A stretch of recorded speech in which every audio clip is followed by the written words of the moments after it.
परम गुरु सतगुरुदयाल के चरणों में प्रणाम करते हुए सभी साधक बंधु बांधव,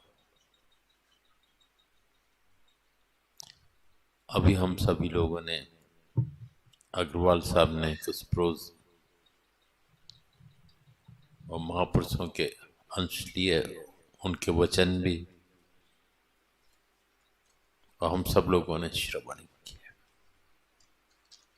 अब ये नहीं पता कि कितने लोगों ने श्रवण किए, कितने लोगों ने नहीं किए, कितने लोगों को याद है, कितने लोगों को नहीं। पूछ के देखें एक बार अग्रवाल साहब ने क्या लिया था।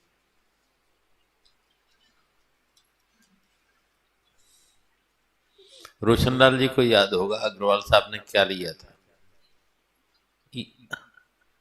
अच्छा, रोशनलाल जी इलाज में थे। मुकेश जी आपको याद है? अच्छा, भजन भी हुई है। लास्ट में राम रस के ऊपर था। अभी और भी भजन एक आध दो सुनने को मिलेंगे, हमें तो आता नहीं है, लेकिन हम जिस मार्ग में चल रहे हैं ये शब्दों से परे है, बोलने से परे है। बोलने का कुछ काम ही नहीं है इसमें। और यहाँ की जब शुरुआत हुई, बिना बोले ही सब जुड़ते चले गए थे। उस समय तो बोलते भी नहीं थे हम, कोई प्रवचन या कुछ नहीं, या थोड़ा बहुत शुरू हुआ अंबिकापुर में, थोड़ा बहुत बोले। वहां की बड़ी विचित्र घटनाएं थी। रोशनलाल जी थे, अग्रवाल साहब थे, और भी त्रिपाठी जी भी शायद थे, ध्यान नहीं है उस समय। 1983 की बात है ना, 83 की बात है वो भी, और 83 की यहाँ की भी है। तो उस समय हम लोग वहां गए, और जो जिनकी गाड़ी हमें लेने आई थी अनूपपुर में, वो वहां के राजा थे। उनकी पत्नी हिमाचल की थी, वो मंत्री थी। तो हिमाचल तो वहीं से जुड़ गया। अनूपपुर में रोशनलाल जी उनकी गाड़ी लेने आई थी, वो जैन साहब के जरिए। जैन साहब आदरणीय श्री विजयवर्गीय साहब जी बहनों ही थे, और उनकी मिसेज हवा की बुआ जी थी। तो वो चूंकि सब, वो हम भी उनको चाचा जी कहते थे, विजयवर्गीय साहब को। तो उस रिश्ते से ये सारा क्रम चला आ रहा था, और वो जुड़ गए थे हुजूर मालिक साहब से 1931 में गुना में, और तब से बराबर जुड़े रहे। तो उनके जो बहनोई थे, जैन साहब बुआ जी के हस्बैंड, और बुआ जी से तो ग्वालियर के तो सब लोग को विदित ही है, बल्कि हिमाचल की यात्राएं भी उनकी रही हैं जैन साहब के साथ में। तो उस समय वहां सत्संग था। सत्संग के अंतर्गत जैन साहब की वहां पोस्टिंग थी अंबिकापुर में, छत्तीसगढ़ में। उनके दोस्त वहां के एसपी थे, क्या नाम, धुरेलिया जी। तो उन्होंने सत्संग में उनको भी बुलाया था, वो भी सत्संग में आकर के बैठे, और क्रम तो वहीं से थोड़ा सा शुरू हो गया, या हिमाचल का प्रभाव था पता नहीं। सत्संग शुरू हुआ, और करो ऐसा रहा कि रात को बैठे और सुबह 5 बजे तक सत्संग चलता रहा। एसपी साहब भी बैठे रहे, उन्होंने कुछ बताया नहीं, बहरहाल सत्संग में बैठे। फिर वो भी चले गए, सत्संग के बाद अपने घर गए और हम लोग भी ठहरे हुए थे घर पर ही, वहां पर रहे। सुबह ही 7 बजे के आसपास धोरेलिया जी और उनकी मिसेज दोनों फिर से आश्रम में आए और धोरेलिया जी अपनी संस्कृति के हिसाब से जो धोती कुर्ता पहन करके आए, बड़ी सरल भाव से आकर के बैठ गए नीचे। तो वो कहने लगे कि आज तो मेरा जीवन धन हो गया।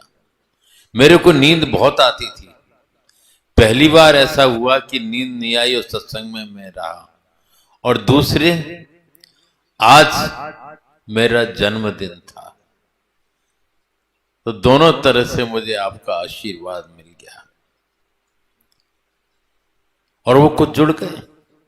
फिर उन्होंने अपने यहां भोजन भी रखा सब लोगों का, और भोजन में भी सबको बैठा ला गया और स्वयं एसपी परसने में लगे। उन्होंने खुद परसा सबको। हमारे यहां बड़ा भेदभाव रहता है, फलाना काम वो कर लेगा, फलाना काम वो कर लेगा, फलाना काम को नहीं। ये साधक के लक्षण नहीं है। कोई भी कर ले, सब उस परमार्थी नाते से जुड़े हुए हैं, ये आशा करना वो अच्छी बात नहीं। उसके तो सभी हैं और सबको मौका मिलना चाहिए। वो तो इस पद आईपीएस होकर के भी वो न पड़ता। उसके बाद भोजन हम लोगों ने किया, खूब उन्होंने घी भी पिलाया था। उसमें चावल में क्या है, खूब। अब वो एसपी थे तो उनको कोई मना भी नहीं कर सका कि पता नहीं अगर मना कर दें कहीं बुरा मान जाए। तो लोगों ने खूब घी की खिलाई की उस समय। उसके बाद जब हम लोग चलने लगे तो हम उनसे वैसे ही निकल गया, आप तो यहाँ बहुत दूर छत्तीसगढ़ में है, आपको कभी ग्वालियर बुला लेंगे। हमें खुद को उम्मीद नहीं थी कि ऐसा मौका भी आएगा, कह दिया उस समय। फिर एक अंतराल के बाद उनका प्रमोशन हुआ, डीआईजी हुए। तो एक रात उनको दिल्ली जाना था, दिल्ली से लौटे थे या तो उन्होंने पता किया होगा, तो हम थे नहीं शायद। फिर जब हम आने वाले थे उसी दिन वो दिल्ली से लौटे और आश्रम आ गए और वहीं रात को भोजन किया, वहीं बैठे रहे। उनका एक और स्वभाव था कि अपनी मर्जी से कभी भी जाने का प्रश्न नहीं उठाया। हमने बहुत कोशिश भी की कि रात को 12 बज रहे हैं, 12:30 बज रहे हैं, बैठे रहते थे। तब कृपा से मेरा प्रमोशन हो गया, डीआईजी हो गया। खैर उस समय वो मुलाकात हुई। दिग्विजय सिंह जी का शासन था मध्य प्रदेश में। अब यहाँ चुनावी माहौल है, किसी का नाम लेना पता नहीं उचित है क्या नहीं, लेकिन काम आए। जनहित में जो काम करे, मानव सेवा के हित में कोई काम करे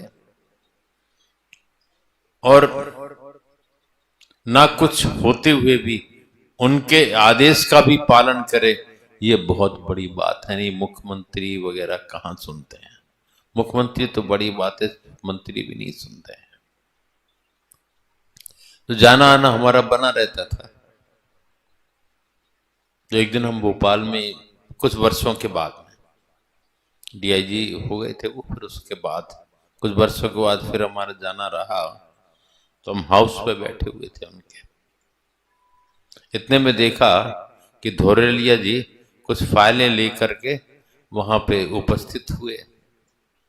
तो वेटिंग रूम था उनका, सोफे वगैरह अंदर वाला। तो वहां हमने देखा, अरे धुरट जी आप यहाँ कैसे? कि मेरा एक और प्रमोशन ड्यू था, वो भी हो गया, मैं आईजी हो गया हूँ, लेकिन यहाँ सेक्रेटरिएट में पोस्टिंग है मेरी। सेक्रेटरिएट का हमें पता था कि एक छोटा सा कमरा रहता है, कुर्सी मिल जाती है, वो तो अटैच है एक तरह से, फील्ड वर्क नहीं रहता, और ये काम करने वाले लोग थे। अच्छा, तो हमने वैसी बातों बातों में कि आपको ग्वालियर ले चले, तो आपका जो आदेश, उन दूसरा शब्द नहीं कहा, आपका जो आदेश हो। तो इतने में सीएम साहब आए, वो हमको अपने कमरे में ले गए। हमने कहा बाहर आईजी धुरलिया जी बैठे हैं, हम चाहते हैं कि इनको ग्वालियर भेज दें। तो अच्छा, उस समय एक ही आईजी हुआ करता था, चंबल और ग्वालियर संभाग का। हर मतलब उनके पास 2 संभाग उनको मिल गए थे। तो उन्होंने कहा जो आपका आदेश, वहां भी यही था, उनका जो आपका आदेश है। ऑर्डर कर तीसरे दिन तो उनको ग्वालियर ज्वाइन कर लिया उन्होंने आकर के, और सीधे आश्रम आए। और फिर जब तक वो रहे ग्वालियर में पोस्टेड, तो उस समय हमारा कोई प्रोग्राम बनता था भिंड का, मुरैना का, भिंड का, तो अक्सर तो वो ऑफिशियल टूर बना लेते थे और हमारे साथ ही जाते थे। उनका तो कोई दिक्कत नहीं, ऑफिशियल टूर रहता था, वो रहते सत्संग में थे। थोड़ी बहुत देर को अपने थाने वाने चेक कर लिए, एसपी के ऑफिस वो आए, आकर के वहीं अधिकतर हमारे पास ही रहते। एक लगन थी, और उस समय ये देखा कि उनके अंदर ये नहीं था जल्दबाजी कि मैं ये करना है, मुझे वो जाना है, मैं चलूँ, बस मैं चलूँ, ऐसा कुछ नहीं। हम जबरदस्ती उनको भेजते थे। हमने कहा बहुत विलंब हो गया, आपके घर पे आपके और भी काम होंगे, इंतजार हो गया, कि हम भी बैठे हुए थे उनके साथ, हम भी नहीं उठ पाते थे। कोई अगर जिज्ञासु प्रेमी बैठा हो, जिसके अंदर जिज्ञासा हो, समर्पित हो, और फिर इस इतनी जिम्मेवारियां होते हुए भी टाइम निकाल लेना बहुत बड़ी बात है। कई जिलों की जिम्मेवारी रहती है, संभाग के स्तर में कई जिले जुड़ जाते हैं, और 2 संभाग। तो खैर उस समय थोड़ा सा बोले थे बस अंबिकापुर में, और उसके बाद थोड़ा थोड़ा बोलना शुरू हो गया अपने आप। हिमाचल के टूर में तो हमारे ख्याल से पहली बार तो कुछ बोलना ही नहीं हुआ है अग्रवाल साहब, मुंह की रहे हैं। उसी समय हमें समझ लेना चाहिए सब लोगों को कि कार्य करने वाली, कृपा करने वाली शक्ति कोई और है, जिसको पता है कि कब क्या करना है, किसको पकड़ना है, किसके ऊपर कृपा करना है, कौन कृपा पात्र है, वो सब जानता है। आपने अंदर विचार उठते हैं, उससे पहले उसको पता होता है कि इसके अंदर क्या विचार उठ रहे हैं, लेकिन वो चुप रहते हैं, कुछ नहीं कहते, जानते हुए भी अनजान होते हैं, क्योंकि वो हर साधक का, हर एक का कोई परमार्थी हानि ना हो, कुछ सोच ना आए, उसका ख्याल करके खुद ही कष्ट उठाते रहते हैं। लेकिन हम हैं कि उस चीज को समझते नहीं, और उस अनुसार हम चलते नहीं। अग्रवाल साहब ने जो प्रसंग लिए थे, किनके थे? स्वामी विष्णु तीर्थ जी महाराज और स्वामी शिवोम तीर्थ जी महाराज से जुड़े, और उसमें जोड़ दिया गया धीरज पर। वही सब बातें थी जो निरंतर हमसे भी कहलाई जा रही हैं। कुछ होता ही नहीं, फर्क नहीं होता है। जो उन्होंने फरमाया है, महापुरुषों ने फरमाया है, वही सब हो रहा है। और वही सब अगर अपने को कुछ चाहिए तो अपनी स्थिति वो नहीं आएगी तो बहुत दूर पड़ जाएंगे। समय तो अपनी गति से निकलता चला जाएगा, वो नहीं रुकने वाला, और फिर हाथ मलते रह जाते हैं।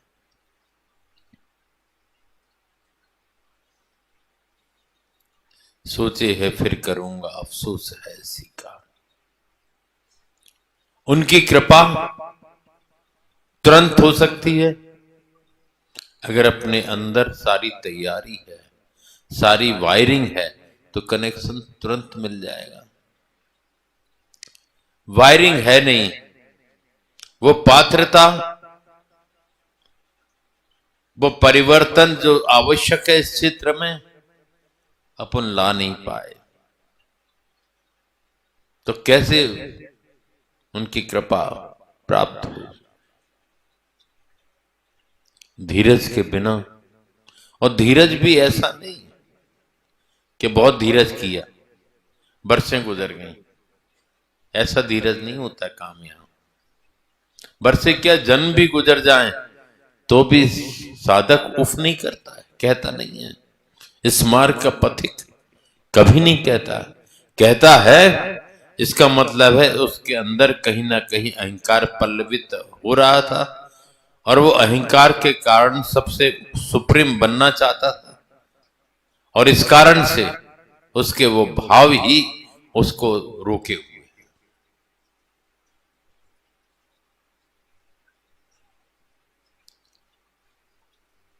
और धीरज जिसने किया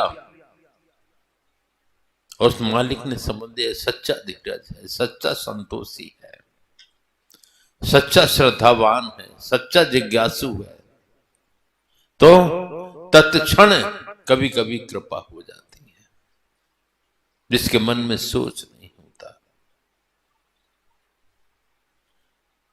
धीरे धीरे रे मना, धीरे सब कुछ होए, माली सींचे 100 घड़ा और ऋतु आए फल होए।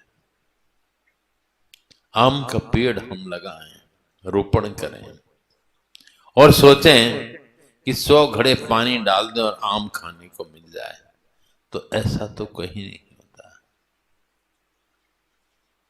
लेकिन हम सींचते रहेंगे तो कालांतर में जब उसका मौसम आएगा और उसके आयु हो जाएगी तो फल हमको प्रदान करेगा। फल जरूर आएंगे, ये विश्वास रख के ही हम पौधों को सींचते हैं कि फूल आएंगे, फल आएंगे। अगर ये पता लग जाए कितना भी सींचो इसमें कुछ नहीं होना, तो फिर जब अपना सोच ही ऐसा होगा तो कुछ नहीं होगा। धीरज के साथ उनको जल देंगे, जो उनका भोजन चाहिए वो मांगते तो है नहीं, देते रहेंगे, तो समय आने पर उसके मौसम में हमको प्राप्त होगा। वही स्थिति साधक की होना चाहिए। अपना काम तो अपन करें ईमानदारी से, सरलता से, क्रोध रहित, अहंकार रहित होकर के। इस मार्ग को जिसको अपने अपनाया है, जिससे जुड़े हैं, उसमें जो गुण चाहिए उन गुणों का तो कभी दिखाई देना जरूरी है। लोग भी कहें बड़ा सरल आदमी है। दुनिया में भी हम देखते हैं, गुरुद्वारों में जाओ कितना प्रेम से मिलते हैं सब लोग। और जैसे हमें इनवाइट किया था कि मतलब सब सरदार बड़े सम्मान के साथ लेके गए, सबको सब बहुत सरलता, हमको ही नहीं सबको बड़े झुक करके प्रणाम करते थे और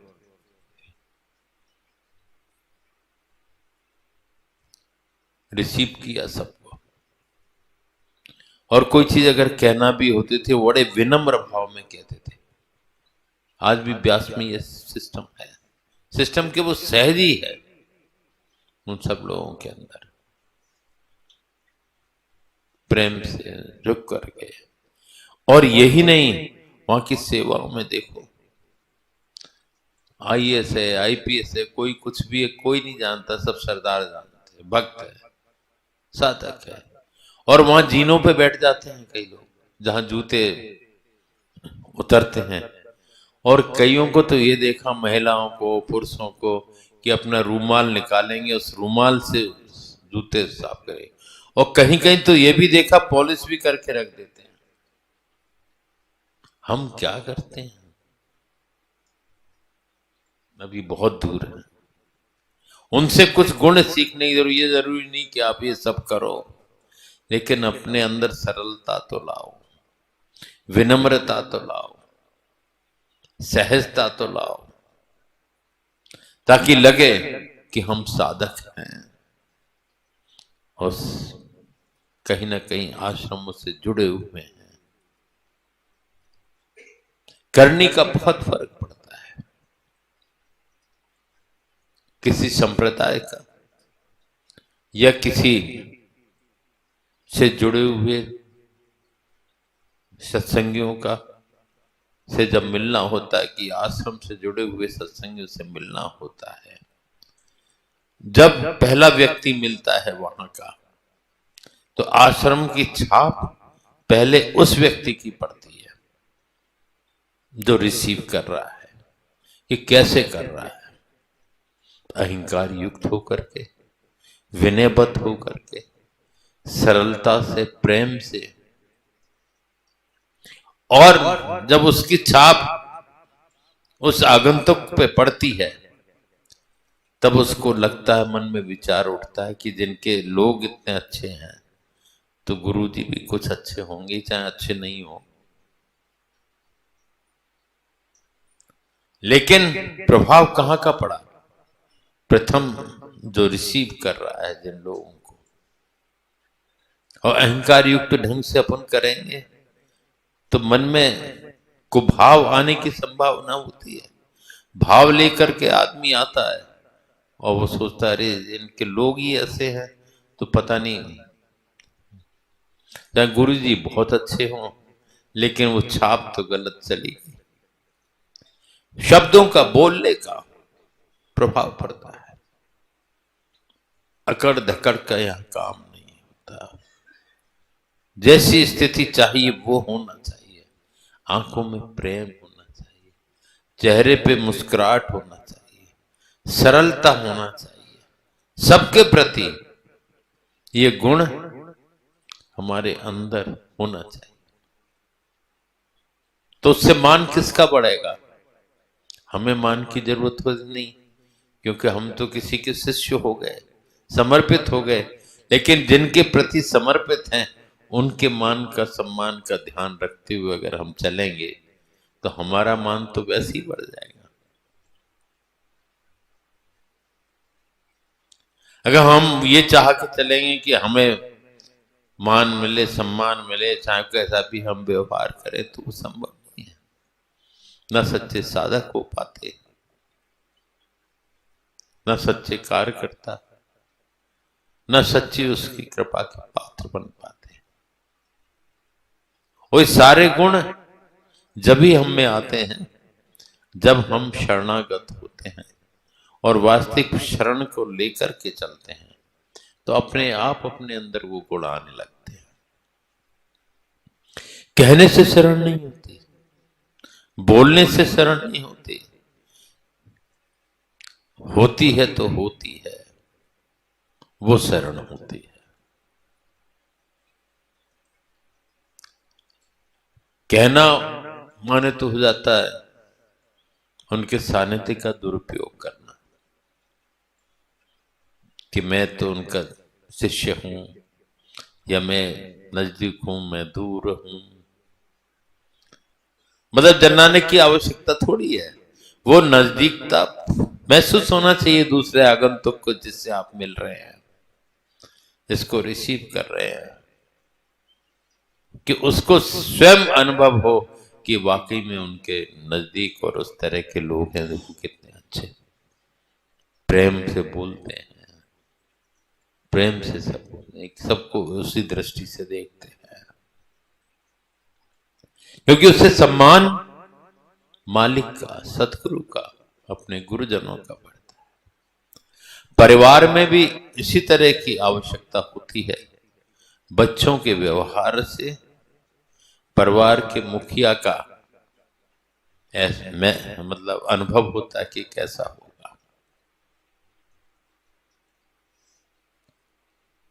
तो उसकी बहुत आवश्यकता होती है। इस पे एक छोटा सा किस्सा भी याद आता है कि एक नगर में एक गुरुजी का आगमन होने वाला था।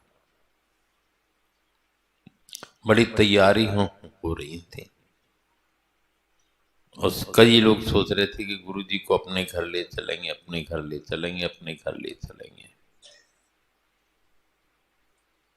गुरुजी का आगमन हुआ, उनका स्वागत सत्कार हुआ और उनको आसन दिया गया, वो बैठे। तो 2-4 लोग थे जो अपने घर ले जाना चाहते थे। गुरुजी के पास वो प्रसंग आता है कि ऐसे ऐसे 2-4 लोग हैं आपको। तो गुरुजी ने कहा, जो मेरे प्रश्नों का उत्तर देगा सही से, उसके बारे में हम विचार करेंगे। ये नहीं कहा कि उसके यहां जाएंगे, विचार करेंगे। तो एक धनी राम आए, उनसे पूछा, भाई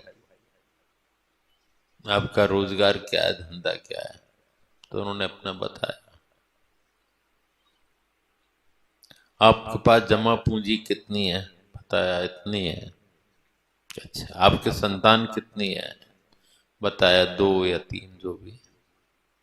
अच्छा, ऐसी दूसरे से पूछा, ऐसी तीसरे से पूछा, चौथे से पूछा, सबने अपना अपना बता दिया। 5वें का नंबर आया। 5वें से पूछा कि तुम्हारे पास क्या बिजनेस है और कितना धन है? तो उसने कहा, मेरे पास कुछ धन नहीं है। इतने में एक बोल बैठा कि महाराज ये झूठ बोल रहा है, इसके पास तो 2-4 लाख रुपए जमा है और ये कह रहे मेरे पास कुछ नहीं है। तो गुरुजी ने कहा, भाई ये लोग कह रहे हैं क्या है कि महाराज इनकी नजर में 2-4 लाख हैं, लेकिन मेरे हिसाब में देखेंगे तो कौड़ी नहीं है, क्योंकि वो 2 लाख 4 लाख जो भी हैं, फलानी धर्मशाला बनवाई, फलाना ये किया, फलाने को दान दिया, फलाने जरूरतमंद को दे दिया, ऐसे में सारा रुपया बांट देता हूं, तो मेरे पास कुछ नहीं रहता। फिर कहा, अब संतान कितनी है? कि मेरे कोई संतान नहीं, एक पुत्र है बस। फिर लोग बोल बैठे कि ये भी झूठ बोल रहा है, इसके 2 पुत्र हैं और ये झूठ बोल रहा है कि एक पुत्र है। तो गुरुजी ने कहा कि भाई ये सब लोग कह रहे हैं तुम्हारे 2 पुत्र हैं, पर एक पुत्र कैसा?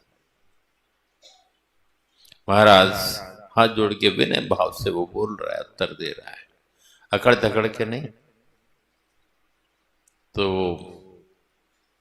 महाराज, हाँ, दुनिया की नजर में मेरे 2 पुत्र हैं,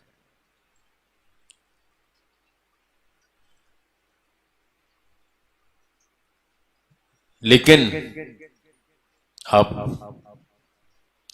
खैर वो बात भी सुनी उन्होंने कि दुनिया ने कहा कि 2 पुत्र हैं, इनने कहा मेरा एक ही पुत्र है।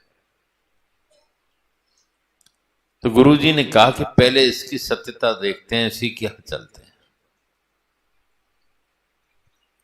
और गुरुजी उसके यहाँ पहुंचते हैं। तो गुरुजी ने आवाज दी, श्याम।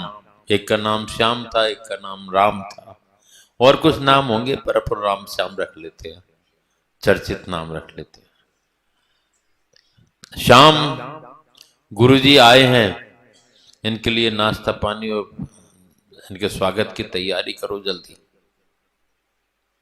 श्याम कहते हैं कि मेरे दोस्त खड़े हुए हैं, मेरा इंतजार कर रहे हैं, मुझे क्रिकेट खेलने जाना है। 2-4 बार कहा और वो दौड़ के अपनी टीम में चला गया। राम को आवाज दी, राम तुरंत आया और हाथ जोड़ करके जो कुछ कहा तैयारी कर दी और उनको स्वागत में।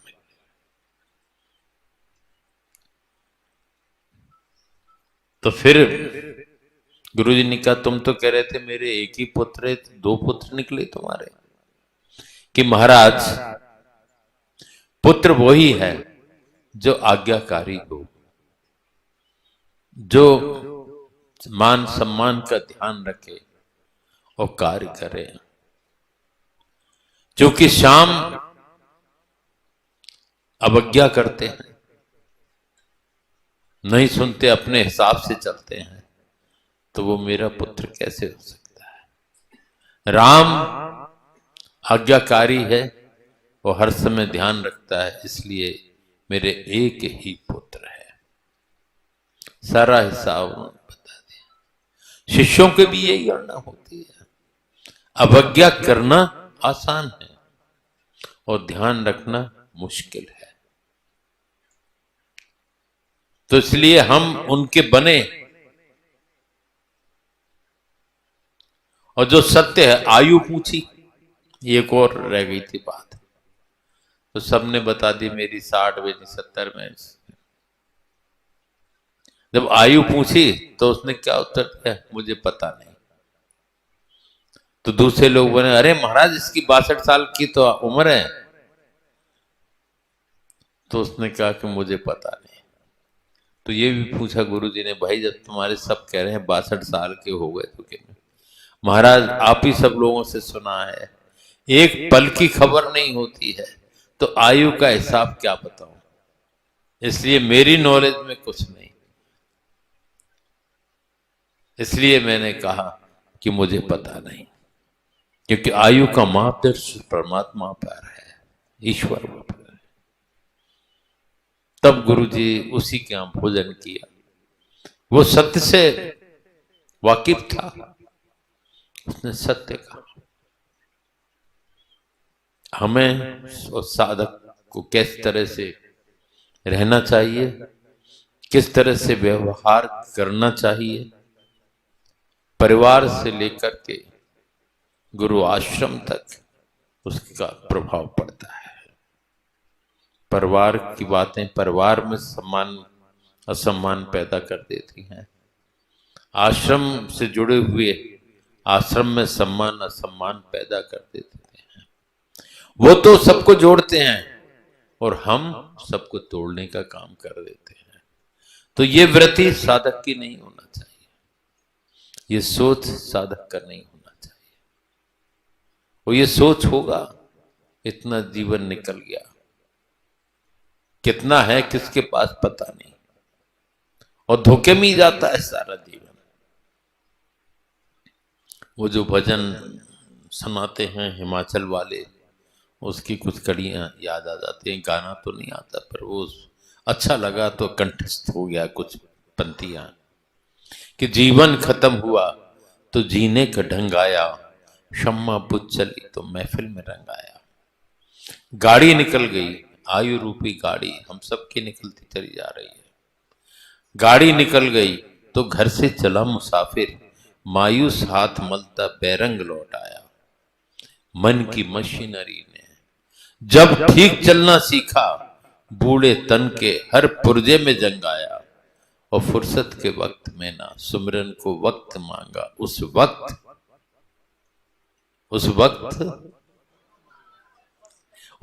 मांगा जब वक्त तंग आया। तो हमें तो यही सोचना चाहिए, वक्त तंग है, लगना चाहिए, सच्चाई से जुड़ना चाहिए। नहीं ऐसे कैसे, सब क्रम चल ही रहा है, सृष्टि का चलता रहता है। सभी लोग, जैसे अग्रवाल साहब ने कुछ लिया, हमारे जरिए कुछ उसने निकाला, भजनों के जरिए कुछ हम अनुभव करते हैं, और उसको भजन को अंदर उसके कुछ न कुछ प्रभाव पड़ता रहे तो उसकी सार्थकता है। और हम जीवन में उनमें से कुछ अंश लेते रहें तो हमारा जीवन भी सफल हो जाता है। कोशिश करें और सच्चे हृदय से लगें, अपनी प्रवृत्ति बदलें, अपनी मानसिकता बदलने की बहुत आवश्यकता है। जब तक वो नहीं बदलेगी तब तक हमको कुछ नहीं मिलना। तो कोशिश करें उनकी दया के पात्र हम बन सकें और हर पल हर क्षण उनकी दया का अनुभव कर सकें, उनकी दया का वरद हस्त हम पे बना रहे। ओम।